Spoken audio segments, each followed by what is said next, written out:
Et bonjour à tous, ici c'est Cal. Aujourd'hui, nouvelle vidéo. J'ai envie de vous parler de mon tout premier jeu vidéo. On a tous et toutes un premier jeu vidéo, c'est tout à fait normal. C'est même le jeu vidéo que j'ai speedrunné, même si à l'époque, ce terme n'existait pas encore. Je me faisais des challenges, allez, je finis le jeu sans perdre une vie. Allez, le stage de la forêt, je le termine sans perdre la moto. Normalement, il y en a déjà qui ont découvert ce que c'est. J'ai tellement joué à ce jeu. D'ailleurs, j'avais que celui-là que je le connaissais par cœur. Si à l'époque, il y avait YouTube, il y avait le speedrun, je l'aurais d'office speedrunné. Obligatoire. Ce jeu, c'est Alex Kidd A Miracle World. C'est parti. Ouais. Excuse-moi de t'interrompre là, mais tu vas pas nous parler de la console qui a vu ce jeu naître? Ouais, j'allais en parler de la Master System 2. Allez, je vous présente la Master System 2. C'est parti. Pour les besoins de cette vidéo, je vais seulement m'attarder sur la Sega Master System 2. Car oui, je n'ai jamais possédé la Master System première du nom. Sega veut remplacer sa Master System première du nom par un modèle plus dépouillé et moins cher. La Master System 2, elle est plus petite, très ronde et possède quelques différences par rapport à sa grande sœur. Un clapet du port de cartouche est remplacé par un boîtier pivotant, laissant alors le port à découvert. Malheureusement, la disparition du générique d'ouverture du jeu, avec le logo glissant Master System et la musique officielle.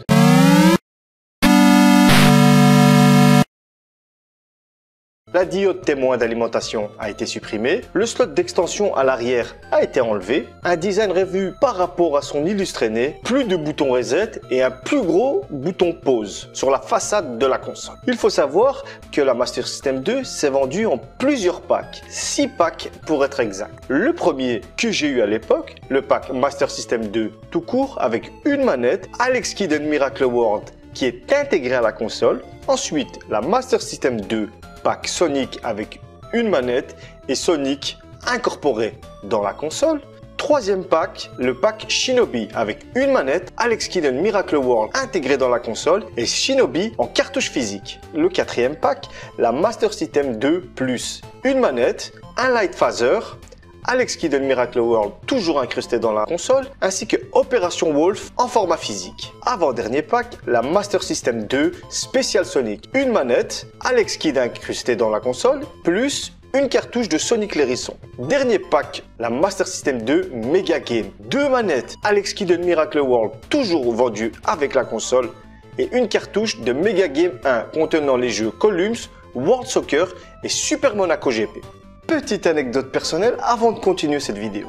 Je me souviens à l'époque, mon grand frère et moi, on n'avait pas encore accès à la Master System définitivement chez nous à domicile. C'était chiant, mais on avait une solution. Pas très loin de chez nous, il y avait un vidéoclub où on pouvait louer la Master System 2 pour 250 francs belges à l'époque pour tout un week-end. Ce mec du vidéoclub, c'était notre héros. On avait droit à la valise Sega Master System qui contenait la console et la manette. Et on pouvait louer un jeu.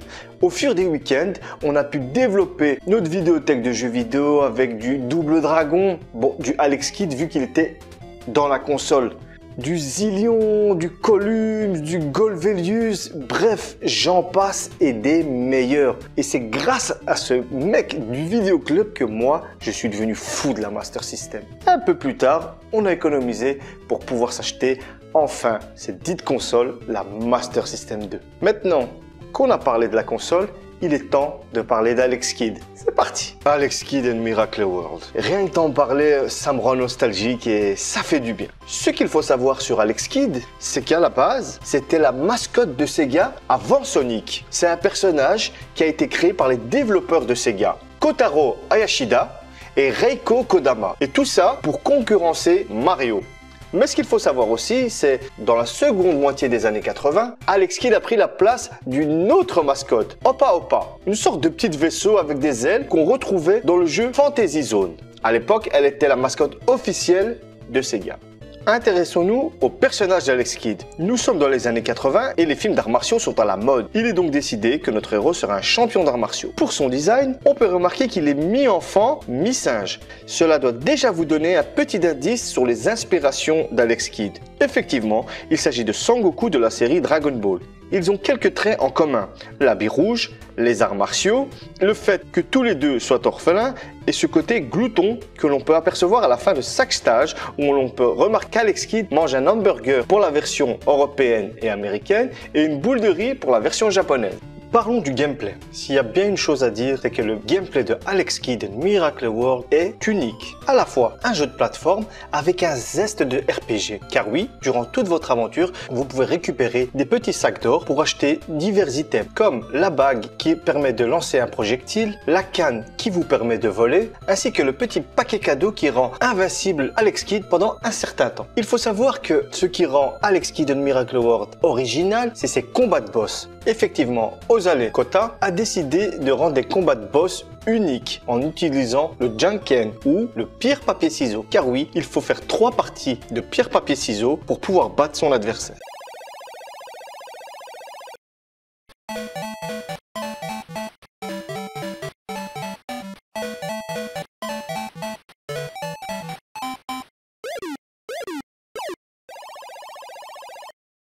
Parlons des graphismes, ils ont choisi comme direction artistique style manga. Les couleurs sont simples, quasi unies, mais c'est pas grave parce que ça marche. Alex Kidd est un des jeux Master System qu'on n'oublie pas grâce à ce côté manga et couleurs uniques, du rouge, du bleu, du vert, pas trop de nuances, mais c'est pas grave parce que même après 30 ans, oh putain ça fait déjà 30 ans qu'il est sorti, oh là là là là, ça marche. Quand je reviens faire une partie sur Alex Kidd, eh ben ça me dérange pas, ça ne me pique pas les yeux, même pas besoin de faire un remake tellement que ça passe bien. C'est un des rares jeux de la Master System où niveau graphisme, c'est clair, c'est clean, quelques pixels, c'est normal, c'est de la 8 bits, mais sinon, c'est nickel. En ce qui concerne la difficulté du jeu, Alex Kidd fait de pair avec son époque. Car oui, nous avant, on n'avait pas de continu. Dans Alex Kidd, il n'y avait pas de continu, il n'y avait pas de système de sauvegarde, il n'y avait pas de système de mot de passe. Tu devais faire ton jeu d'une traite. Durant le jeu, tu avais accès à des vies. Une fois que tu n'avais plus de vie, au revoir, merci, recommencer depuis le départ. Même si en fait, il y avait un système pour continuer, c'était un cheat code que moi-même à l'époque je ne connaissais pas parce que sinon j'en aurais abusé. Et d'un côté, je préfère ne pas l'avoir connu.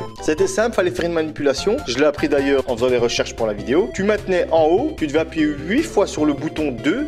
Mais attention, il y avait une contrepartie, il fallait avoir au moins 800 d'or dans ton inventaire. C'est-à-dire pas d'or, pas de continu. Vive le capitalisme. Par rapport à aujourd'hui, Alex Kidd est un jeu exigeant. On peut parler de la maniabilité, c'était pas trop ça. Les sauts de Alex Kidd, c'était super foireux. Et ça augmentait la difficulté du jeu. Mais bon, sinon à part ça, nous pour l'époque, c'était normal. Voilà, tu voulais jouer un jeu, t'as ça, il n'y a pas de niveau de difficulté. Maintenant, si je dois mettre à la place de quelqu'un d'aujourd'hui, Alex Kidd a une difficulté très élevée. Mais bon, ça n'empêche pas que ce jeu il déchire. Passons à la conclusion. Alex Kidd in Miracle World, je peux vous en parler pendant des heures et des heures. Mais à un moment, il faut que la vidéo elle s'arrête. Moi, ce que je vous conseille, essayez-le. Ce n'est pas pour rien que Alex Kidd a été un jeu phare de la Master System. Alex a carrément été la mascotte de Master System avant Sonic. Et pour moi, Alex Kidd in Miracle World est un meilleur jeu que Sonic. Il y a même un scénario dans Alex Kidd. Il y a même un scénario. Je vais en parler peut-être dans une autre vidéo parce qu'il y a tellement à dire. Et là, c'était seulement une présentation du jeu. Essayez-le. N'ayez pas peur de découvrir ce monstre de la Master System. Et vous allez voir, il va vous plaire si vous aimez un minimum la plateforme. Moi, tout ce que j'ai à vous dire, c'est jouer Alex Kidd.